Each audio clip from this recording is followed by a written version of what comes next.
नमस्कार, स्वागत है आपका सेहतनामा में। आपके साथ मैं हूं अभितोष सिंह। तो हमारा खास कार्यक्रम सेहतनामा आप देख रहे हैं, जिसमें हम आपकी सेहत और उससे जुड़ी तमाम समस्याओं के बारे में बात करते हैं। आज हमारे साथ रायपुर से मधुमेह रोग विशेषज्ञ डॉक्टर केदारनाथ देवांगन जुड़ गए हैं, जो कि डायबिटीज से जुड़ी तमाम आपकी परेशानियों के हल जो हैं, जो ये तमाम समस्याएं हैं, उसको दूर करने के उपाय भी यहाँ बताएंगे और कुछ ज़रूरी सलाह भी देंगे। डॉक्टर केदारनाथ देवांगन हमारे साथ जुड़ गए हैं। डॉक्टर साहब, बहुत बहुत स्वागत है आपका हमारे इस खास कार्यक्रम सेहतनामा में।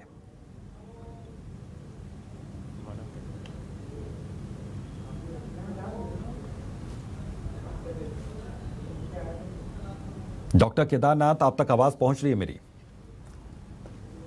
तो मधुमेह रोग विशेषज्ञ हैं और जो मधुमेह है, इसको इंग्लिश में डायबिटीज कहते हैं, और बहुत से ऐसे लोग हैं जिनको जो टाइप 2 डायबिटीज़ या किसी भी तरह की डायबिटीज़ से पीड़ित हैं। बहुत से लोगों को जानकारी नहीं होती है, लेकिन डायबिटीज़ के जो लक्षण हैं वो आप यहाँ पर देख सकते हैं टीवी स्क्रीन पर। हम ग्राफिक्स के ज़रिए ये आपको दिखा भी रहे हैं। और डॉक्टर केदारनाथ देवांगन हमारे साथ जुड़ गए हैं, सीधा उनका रुख करते हैं। डॉक्टर साहब, बहुत बहुत स्वागत है आपका हमारे इस खास कार्यक्रम सेहतनामा में। नमस्कार सर, बहुत से ऐसे लोग हैं इस वक्त देश में जिनको अंदाज़ा भी नहीं होता कि वो इस बड़ी बीमारी से पीड़ित हैं। वजह क्या रहती है सबसे ज़्यादा इसकी? जी वजह तो हेलो, मैं सबसे पहले दर्शकों को नमस्कार कहता हूं। मैं doctor Kedarnath Dewangan, pulmonologist, Vindhyachal allergy care से छाती रोग विशेषज्ञ बोल रहा हूं। तो सबसे जो कारण है बीमारी का, आपके खान पान को ही लेके होता है। आपकी जीवन शैली कैसी है, आपका नींद कैसा है, आपका खाना प्रॉपर डाइट कैसा है, आपका एक्सरसाइज कैसा है, ये सब पे डिपेंड करती है आपकी इम्यूनिटी, और उससे आपके सारे बीमारी उसी पे डिपेंड करता है। बिल्कुल। अगर हम जिक्र यहाँ पर डायबिटीज़ का करें तो डायबिटीज़ से बहुत से लोग पीड़ित होते हैं और इसमें भी तरह तरह की डायबिटीज़ होती हैं। तो क्या ये जेनेटिक होती है बीमारी? जी, दो टाइप के डायबिटिक होता है। एक टाइप 1 होता है, टाइप 2 होता है। टाइप 1 तब होता है जब बच्चा पेट के अंदर ही है, उसके जीन में जो पैंक्रियाज जो इंसुलिन बनाती है उसी में डिफेक्ट आ जाता है। तो बचपन से ही जैसी वो पैदा होता है वैसे इंसुलिन बनता नहीं, तो उसको टाइप 1 डायबिटीज़ बोलते हैं। और टाइप 2 डायबिटीज़ होता है 30-35 साल के बाद, कि अगर पेरिफेरल ओबेसिटी, मोटापा है, या कुछ वजह से पैंक्रियाज इंसुलिन बनाना कम कर दे रही है, या पेरिफेरल मोटापे की वजह से रेजिस्टेंस हो जा रहा है, तो उसके कारण टाइप 2 डायबिटिक होता है। बिल्कुल। अगर आपकी सेहत ऊपर से ठीक लग रही है कि आपकी सेहत ठीक है, लेकिन वो कौन से लक्षण हैं और कौन से सिम्टम्स हैं जो शरीर में दिखना शुरू हो जाए और फिर अंदाज़ा लगे कि हाँ डायबिटिक हो सकते हैं? जी देखिए, डायबिटिक में सबसे पहला लक्षण है आपको प्यास बहुत ज़्यादा लगेगा। आपको बार बार प्यास लगेगा और बार बार बाथरूम लगेगा। बार बार पेशाब करने के लिए आप जाओगे, रात में कम से कम 4 से 5 बार उठोगे। हेडेक बना रहेगा, थकावट बनी रहेगी, दिन भर लेजीनेस लगा रहेगा, और आपको एकदम भूख एकदम से तेज़ लगेगी। फिर आप मतलब ये सब सिम्टम, मुँह सूखता रहेगा, ये सब शुगर के लक्षण हैं। और घाव कट जाने पे, घाव बन जाने पे वो घाव भी जल्दी से ठीक नहीं होगा। तो इससे हम अंदाज़ा लगा सकते हैं कि इनको डायबिटिक है, और डायबिटिक के लिए स्क्रीनिंग कराना बहुत ज़रूरी है। बिल्कुल। मैं ये समझना चाहूँगा कि अगर कोई अल्कोहलिक है और कोई स्मोकिंग ज़्यादा करता है, तो क्या उसके लिए ज़्यादा खतरनाक हो सकता है कि वो जल्द से जल्द डायबिटिक हो सकते हैं, डायबिटीज़ की चपेट में आ सकते हैं, या फिर कोई भी इसकी चपेट में आ सकता है अगर लाइफ स्टाइल उसकी ठीक नहीं है? देखिए, सबसे पहला इसका मेन कारण तो आपका जेनेटिक है, कि आपके फैमिली हिस्ट्री में शुगर हो रहा है, तो आपको एक रिस्क फैक्टर रहता है कि आपको भी हो सकता है शुगर। दूसरा आपका लाइफस्टाइल, कि आप बहुत लेजीनेस हैं, घर पे ही बैठे हैं, मतलब बैठने वाला काम ज़्यादा है, मोटापा ज़्यादा हो रहा है, तो उस चांस में डायबिटिक होने के चांसेस बढ़ जाते हैं। तीसरा मैं स्मोकिंग की बात करूँगा। स्मोकिंग में मैंने देखा है कि स्मोकिंग करने के बाद हाइपोग्लाइसीमिया होता है और भूख लगती है।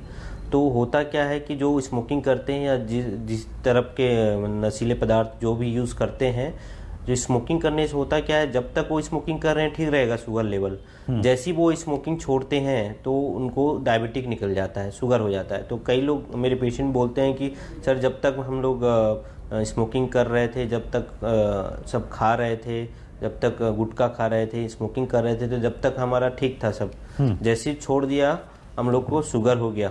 तो ये भी एक शिकायत है कि अल्कोहल और स्मोकिंग से हम लिंक कर सकते हैं डायबिटिक को। बिल्कुल।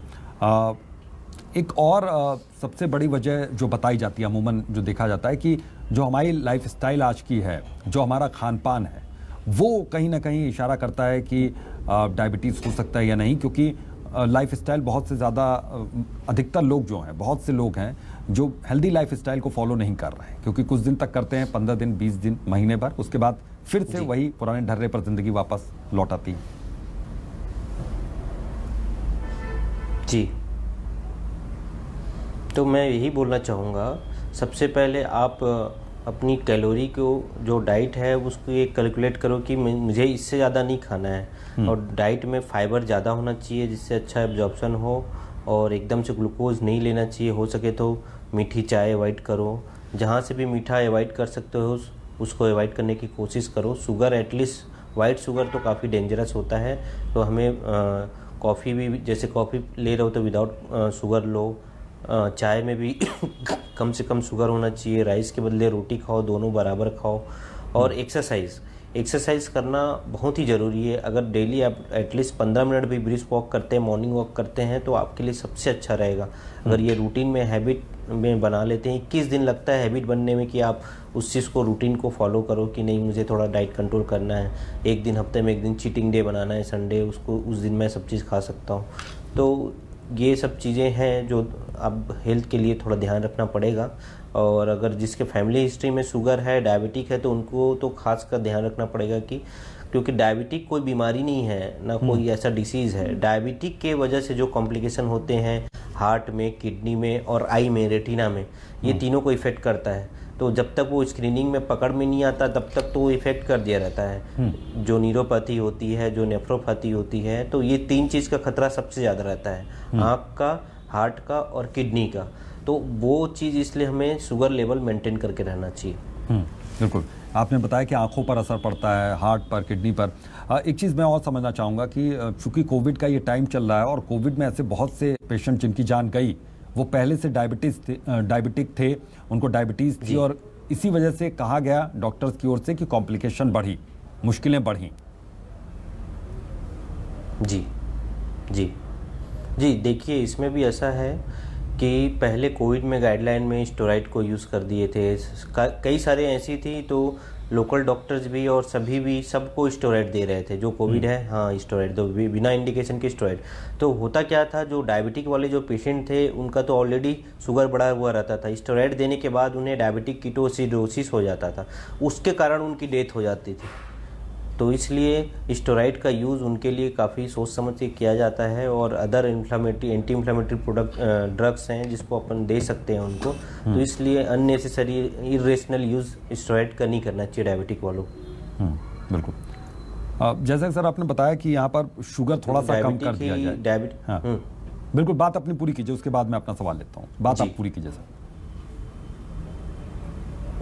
जी, तो मैं वही बोलना चाहूँगा, क्योंकि डायबिटिक में ऑलरेडी रहता है, स्ट्रेस फैक्टर रहता है तुम्हारा, तो ऑलरेडी स्टेरॉइड आपके बॉडी का निकलता है, तो और ज़्यादा शुगर बनता है। उसके ऊपर आपने स्टेरॉइड का आपने ट्रीटमेंट दे दिया को, उनका स्टेरॉइड का शुगर का लेवल इतना ज़्यादा बढ़ जाता है कि उसके कारण उनकी मौत हो जाती है। तो इसलिए डायबिटिक वाले पेशेंट में काफ़ी सोच समझ के स्टेरॉइड देना चाहिए। बिल्कुल, उन्हें खुद से भी जाके मेडिकल स्टोर से नहीं लेना चाहिए कि हाँ ये सब दवा ले रहे हैं हम भी ले लें। हाँ, तो उनको विशेष ध्यान रखना चाहिए। और इसकी वजह से, डायबिटीज की वजह से, जैसे दूसरी कॉम्प्लिकेशन हार्ट की भी प्रॉब्लम बहुत होती है। बहुत से हार्ट फेल्योर के ऐसे केसेस आए जिसमें डायबिटिक था वो पेशेंट और उसके बाद मामला बिगड़ा।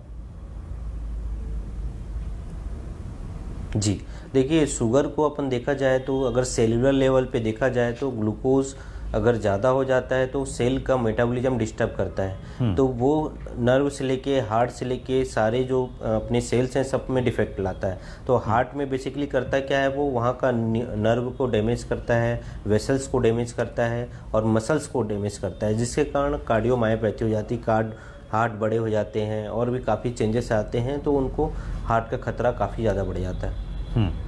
बिल्कुल सर, आपने जैसे कहा कि शुगर थोड़ा कम कर दो, तो उसका क्या हिसाब, कैसा हिसाब यहाँ पर बनेगा? क्योंकि खान पान में बहुत सी ऐसी चीज़ें हैं जिसमें मीठापन रहता है, जैसे कि चावल हुआ, रोटी में भी है कि थोड़ा सा मीठापन रहता है, तो इसमें कैसे हम परहेज कर सकते हैं, इसमें हम कैसे बचाव कर सकते हैं? जी, मैं ये बोलना चाहूँगा कि ऐसा खाना होना चाहिए जो कॉम्प्लेक्स कार्बोहाइड्रेट हो। हाँ। जैसे कि आप ओट्स खा सकते हैं, अगर राइस भी खा रहे हैं तो अमाउंट थोड़ा करो, अमाउंट राइस में काफ़ी सिंपल कार्ब्स ज़्यादा रहता है, रोटी थोड़ा सा कॉम्प्लेक्स कार्ब रहता है तो वो ठीक रहता है। तो ऐसी चीज़ें जो एकदम प्योर शुगर है, मीठा है, उसको अपन को टोटली अवॉइड करना चाहिए, शुगर वाले को, डायबिटिक वाले को। तो उससे काफ़ी कुछ कंट्रोल मिलता है। जो ऐसा खाना होना चाहिए जो कॉम्प्लेक्स कार्ब्स होना चाहिए, जो धीरे धीरे शुगर को रिलीज करे।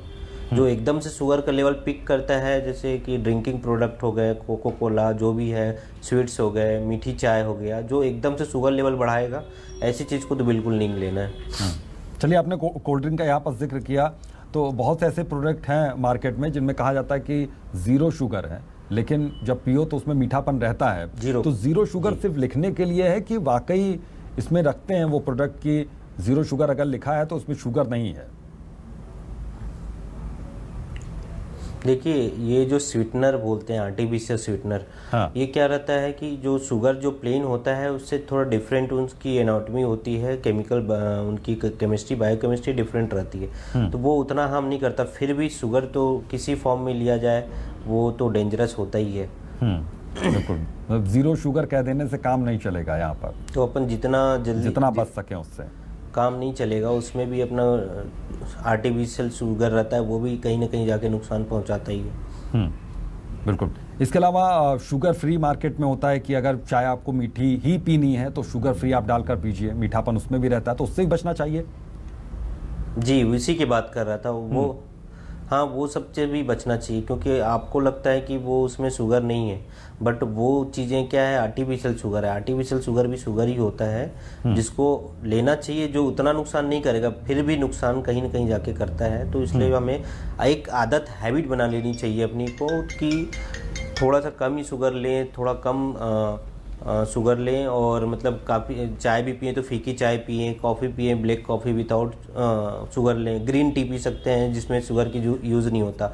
और जो अपने कॉम्प्लेक्स फूड है उसमें तो थोड़ा बहुत शुगर रहेगा, उससे कोई प्रॉब्लम नहीं है। अपन को ड्रिंकिंग प्रोडक्ट्स जो हैं, जिसको शुगर वाले हैं प्रोडक्ट्स जो आते हैं, उनको बिल्कुल, और जैसे कोई कप सिरप ले रहा है, कोई भी सिरप ले रहा है, तो वो भी देखना, चेक करना चाहिए कि शुगर फ्री है कि नहीं। तो ये काफ़ी चीज़ें हैं, उनको थोड़ा सा अपने इसमें रखना चाहिए कि शुगर का वैल्यू एटलीस्ट हम देख लें, कोई भी प्रोडक्ट खाते हैं उस सब के लिए। जैसे आपने कफ सिरप का जिक्र किया, तो इस तरह से और भी मेडिसिन हैं जो मीठी आया करती थी, तो शुगर फ्री प्रोडक्ट उसमें आने लगे हैं, तो उस पर हम थोड़ा सा भरोसा कर सकते हैं, उस पर ट्रस्ट कर सकते हैं, मेडिसिन पर। जी जी जी जी जी। डॉक्टर साहब, एक चीज़ और मैं समझना चाहूँगा यहाँ पर कि फिजिकली एक्टिव रहने की बातें होती हैं, तो कितनी देर का, आपने 15 मिनट का जिक्र किया कि 15 मिनट की वॉक काफ़ी होती है यहाँ पर, तो उसके साथ एक्सरसाइजेज, और अगर वो वॉक सुबह की बजाय अगर शाम को की जाए तो उसमें कितना ड्यूरेशन होना चाहिए, और वॉक की जो तेज़ वॉक करना या फिर स्पीड थोड़ी कम रखना किस तरीके से ज़्यादा फ़ायदेमंद हो सकता है? जी, देखिए, सभी के लिए अलग अलग एक्सरसाइजेज रहती हैं। जैसे अगर कोई हार्ट का पेशेंट है, अगर उसको आप बोलो कि ब्रिस्क वॉक करो, तो एक हार्ट रेट के बाद उसको एरिदमिया होके हार्ट अटैक भी आ सकता है। तो उसके लिए उसको माइल्ड एक्सरसाइज करनी है, माइल्ड मतलब स्लो वॉक करना है, थोड़ा सा 10 से 15 मिनट, लेकिन स्लो वॉक करना रहता है। तो सबके बॉडी टाइप के हिसाब से अलग अलग एक्सरसाइज होता है। तो उसके लिए आप एक बार अपने डॉक्टर से मिलिए, वो सब आपको गाइड करेंगे कि आपको कैसी एक्सरसाइज करनी चाहिए, आपके कंडीशन को देख के वो आपको बताएंगे। बिल्कुल, इस तरीके से बताया जाएगा। लेकिन ये जो समय है, कोविड के टाइम में थोड़ा सा और ज़्यादा कॉम्प्लिकेशंस बढ़ गई हैं, तो मैं चाहूँगा कि आप थोड़ा सा सलाह यहाँ पर दर्शकों को दें कि कोविड के टाइम में कैसे अपने खान पान को दुरुस्त करें, कैसे सेहत का ख्याल रखें, और किन चीज़ों को खान पान में शामिल करें और किन चीज़ों को अपनी थाली से दूर रखें, ताकि इम्यून सिस्टम बूस्ट हो, क्योंकि इम्यून सिस्टम की भी बात बहुत होती है। जी, देखिए, इम्यून सिस्टम आपके बॉडी मास से लिंक करता है कि आपके में जितना मसल्स हो गए बॉडी में, उतना अच्छा आपका इम्यून सिस्टम होगा। तो सीधी सी बात है, आप अगर एक्सरसाइज अच्छा लेते हैं, हाई प्रोटीन युक्त डाइट लेते हैं, तो आपका मसल्स मास अच्छा रहेगा, बॉडी में कोई भी चीज़ होगा कॉम्प्लिकेशन उसको कैपेसिटी उसको बर्दाश्त करने की अच्छी रहेगी, एटलीस्ट बॉडी मास रहना चाहिए। उसके लिए हमें ऐसा डाइट लेना चाहिए जिसमें प्रोटीन ज़्यादा हो, कैसे भी मात्रा में अपन को प्रोटीन, जो बॉडी वेट 1 mg पर kg के हिसाब से अपना प्रोटीन रिक्वायरमेंट पूरा हो। और जितना आप शुगर से, ऐसी वाली प्रोडक्ट से, sugary product, high calorie products, इससे बच के रहें। वो क्या करता है, आपकी अल्टीमेटली आपको ओबेसिटी करेगा। ओबेसिटी भी एक रिस्क फैक्टर है कोविड के लिए। तो आप अपने डाइट और एक्सरसाइज और स्लीप पैटर्न, ये तीनों चीज़ को आप लेके चलोगे तो अगर कोविड भी होगा तो आपको माइल्डली होगा। और सबसे अच्छी बात यह है कि यहाँ हमारे इंडिया में 100 करोड़ से ज़्यादा, 140 करोड़ लोगों को वैक्सीनेशन हो गया है, तो सबके बॉडी में कहीं ना कहीं एंटीबॉडी बनी गया है। तो इसलिए कोविड का ये थर्ड वेव में उतना ज़्यादा दिक्कतें उन लोगों को हो नहीं रही है। जो डेल्टा वाले भी हैं, ओमिक्रॉन वाले वेरिएंट भी हैं, उनको भी उतनी ज़्यादा दिक्कत नहीं हो रही है। ये सीधे से सीधा एंटीबॉडी से रिलेटेड है। हाँ, लेकिन इसके लिए अपन लाइसेंस नहीं मिल गया कि एंटीबॉडी है, कुछ होगा नहीं कोविड से, उसके लिए अपन कैसे भी रहें, सब चीज़ करें। तो उसके लिए आपको अपनी इम्यूनिटी, अपने शरीर को आपको देखना पड़ेगा। आपको प्रॉपर नींद लेनी पड़ेगी, खाना अच्छा खाना पड़ेगा, हाई फाइबर रिच डाइट लेना पड़ेगा, सलाद इंक्लूड करो अपने डाइट में, स्प्राउट्स इंक्लूड करो, और खाना थोड़ा हेवी मत खाओ, थोड़ा स्मॉल मील में ले लो, बट एक्सरसाइज रेगुलर रखना है। तो ये सब चीज़ें मैं बोलूँगा कि अगर कोविड में इस समय में अपन को शरीर को स्वस्थ रखना है तो आपको एक हैबिट बनानी पड़ेगी, अपने लिए टाइम देना पड़ेगा, एटलीस्ट 10 से 15 मिनट अपने लिए, एक्सरसाइज के लिए, डाइट के लिए सही प्रॉपर डाइट लेना पड़ेगा। तो उससे आपकी इम्यूनिटी अच्छी रहेगी। बिल्कुल। ये भी मैं समझना चाहूँगा सर आपसे कि किस एज में आकर आप ये सारे जो सेहत से जुड़े जो तमाम आपके ख्यालात हैं, आप किस उम्र से आकर इसका आप ख्याल रखने लगेंगे, और सेहत का ख्याल किस उम्र से रखना शुरू कर देना चाहिए? हालांकि आजकल तो बच्चे भी हेल्थ कॉन्शियस यहाँ पर नज़र आते हैं, लेकिन फिर भी एक उम्र को क्या एवरेज अगर हम देखें औसतन? जी, एवरेज एज देखूं मैं तो 30 से 35 से अगर एबो वाले हैं तो एटलीस्ट उनको साल में जाके एक बार अपना स्क्रीनिंग जरूर करवाना चाहिए। अपना शुगर लेवल, अपना बीपी का, ये सब चीज़ें एक बार ज़रूर स्क्रीनिंग करवाना चाहिए कि सारा चीज़ ठीक है कि नहीं है। दूसरा, एक्सरसाइज तो जितना आप अर्ली एज में स्टार्ट कर दें, उसके लिए कोई टाइम बाउंड नहीं है, कोई एज नहीं है, वो आप कभी भी एक्सरसाइज चालू कर सकते हैं। हाँ, और रही बात वैक्सीनेशन के लिए, मैं एक बोलना चाहूँगा, जो 60 साल से ऊपर के लोग रहते हैं उनको अभी कोविड को नज़र रखते हुए मैं एडवाइस करूंगा कि उनको एटलीस्ट वैक्सीनेशन, निमोनिया का वैक्सीनेशन, इन्फ्लुएंजा का वैक्सीनेशन, कोविड का तो ले ही रहे हैं, साथ में निमोनिया और इन्फ्लुएंजा का वैक्सीन भी लेना जरूरी है। क्योंकि अभी अगर उनके में अगर निमोनिया बन जाता है तो वो चीज़ें, निमोनिया बनने की चीज़ें उनके में रिस्क फैक्टर काफ़ी कम हो जाएगा। तो मैं इनको ओल्ड एज वाले जो हैं, 60 साल से ऊपर वाले हैं, उनको एक बार वैक्सीनेशन के लिए ज़रूर बोलूँगा। बिल्कुल, वैक्सीनेशन वो करवाएं। अब बच्चों का भी वैक्सीनेशन जो लंग डिसीज है उनसे कम है उनको। हाँ, बच्चों का भी वैक्सीनेशन सर शुरू हो गया है। 15 से 18 साल के जो बच्चे हैं वो भी वैक्सीनेटेड हो रहे हैं। लेकिन डायबिटीज़ को लेकर अगर हम छोटी उम्र से ही सोचना शुरू कर दें, अगर किसी को घर में है डायबिटीज़, तो क्या लगता है, क्या आप सलाह देना चाहेंगे कि पहले से ही वो जागरूक हो जाए तो ज़्यादा बेहतर है? क्योंकि चीनी की भी एक ज़रूरी मात्रा ज़रूरी होती है बच्चों की सेहत के लिए, बढ़ते बच्चों की अगर हम बात करें, नमक की भी मात्रा बहुत ज़्यादा ज़रूरी होती है। तो कब से वो ख्याल रखना शुरू करें? उसके लिए भी उम्र वही है 30 से 35?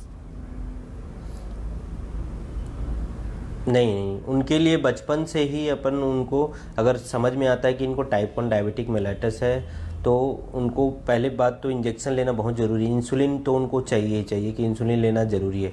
इसके साथ ही जो भी उनके बॉडी के रिक्वायरमेंट के लिए जो भी शुगर, नमक है, वो सब हमें डाइट, नॉर्मल डाइट से मिल जाता है। उसके लिए ज़रूरी नहीं है कि अपन को चीनी खाना पड़े, नमक खाना पड़े, और भी कई सारी चीज़ें हैं। जो सब्जी में नमक लगता है, जो खाने में थोड़ा बहुत शुगर रहता है, उससे भी चीज़ें सारी हो जाती है। अल्टीमेटली हर चीज़ जो भी अपन खाते हैं वो ग्लूकोज में कन्वर्ट हो जाता है।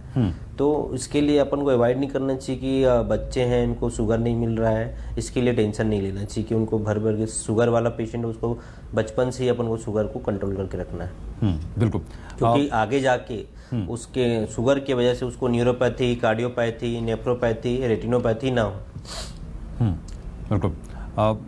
इन दिनों आजकल के ट्रेंड में बहुत ज़्यादा ट्रेंड बढ़ा है जो फास्ट फूड्स हैं, जो बाहर का खाना है। फास्ट फूड कितना ज़्यादा खतरनाक सेहत के लिए हो सकता है, और इसमें भी फास्ट फूड अगर आप खा रहे हैं तो किस उम्र के बाद आपको बहुत ज़्यादा फिर कॉन्शियस हो जाने की ज़रूरत है? जी, अगर 35 साल मैं बोलूँगा 35 ईयर के बाद अगर ये सब आप खाते हैं, कभी कभी लेते हैं, वीकली एक टाइम लेते हैं, चीटिंग डे बना के लेते हैं तो कोई प्रॉब्लम नहीं। अगर आपके रूटीन में है कि हमेशा आप ऑर्डर कर करके जोमेटो से, ऑनलाइन से, कहीं ना कहीं से आप डेली आप अपने हैबिट में आपने फ्राइड चीज़ें खाना चालू कर दिया, तो वो कहीं ना कहीं जाके वो कोलेस्ट्रॉल आपके ब्लड फ्लो में, ब्लड वेसल्स में डिपॉजिट होता है, कहीं ना कहीं जाके आपकी हार्ट की स्थिति कमज़ोर होती है, हार्ट अटैक के आने के चांसेस बढ़ जाते हैं, स्ट्रोक के आने के चांसेस बढ़ जाते हैं और मोटापे के चांसेस बढ़ जाते हैं। तो अपन को फ्राइड जो फूड रहता है, फास्ट फूड रहता है, ये सब चीज़ से बच के रहना चाहिए, क्योंकि उनका मटेरियल और ऑयल जो रहता है उसमें वो काफ़ी कुकड रहता है और कई सारी चीज़ें उसमें फैटी कंटेंट इतना ज़्यादा रहता है जो अपने बॉडी के लिए अच्छा नहीं है। बिल्कुल, इसमें ये दिक्कत होती है। अभी अपन बच्चों की बात करें, इवन बच्चों की बात करें, बच्चे भी आजकल इतने हैबिचुअल हो गए हैं फास्ट फूड के लिए। 20 से 22 साल में उनको 30 साल में जाके हार्ट अटैक आ जा रहा है, 28 साल में हार्ट अटैक आ जा रहा है। कई सारे आप सुनेंगे कि इतने यंग एज में लोगों को हार्ट अटैक आ रहा है। तो ये चीज़ें की कोई एज नहीं है, आप शुरू से अपने बच्चों को जैसा हैबिट बनाओगे उस हिसाब से रहेगा। ऐसा नहीं कि अपन 35 साल तक सब चीज़ खा सकते हैं, ऐसा कुछ नहीं है। अपन को शुरू से ही ध्यान रखना पड़ेगा कि इसको कोई भी चीज़ का, फास्ट फूड का तो एटलीस्ट हैबिट नहीं बनना चाहिए। बिल्कुल।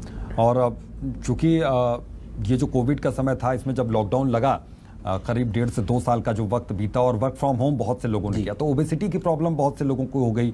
बच्चों की क्लासेस भी चल रही हैं, तो उसमें भी बच्चे भी बहुत ज़्यादा ओबेसिटी से परेशान हो गए।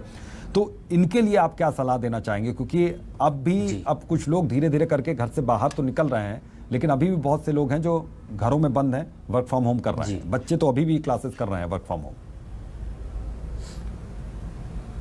जी, ठीक है। आप जैसे कि अभी कोविड का टाइम है, आप वर्क फ्रॉम होम कर रहे हैं, सब ठीक है, बट आपको अपने बॉडी के लिए at least half an hour, 1 hour तो चाहिए कि आप उसको एक्सरसाइज करो किसी भी फॉर्म में। आप इंडोर एक्टिविटी बैडमिंटन खेल सकते हो घर पे, कुछ भी ऐसी एक्टिविटी करो कि आपका हार्ट रेट एटलीस्ट 151, आपके एज के हिसाब से आपका हार्ट रेट उतना चले कि एटलीस्ट आपके बॉडी में पूरा फ्लो हो, ब्लड का सर्कुलेशन हो। तो उसके लिए आपको एटलीस्ट 15 से 20 मिनट किसी फॉर्म में भी आप करें जो घर पे वर्क फ्रॉम होम रहते हैं। और थोड़ा डाइट का विशेष ख्याल रखें, क्योंकि हम बैठे बैठे खाते हैं, जितनी कैलोरी की रिक्वायरमेंट नहीं है उससे ज़्यादा लेते हैं और वो सब चीज़ें ज़्यादा जाके फैट में कन्वर्ट होता है।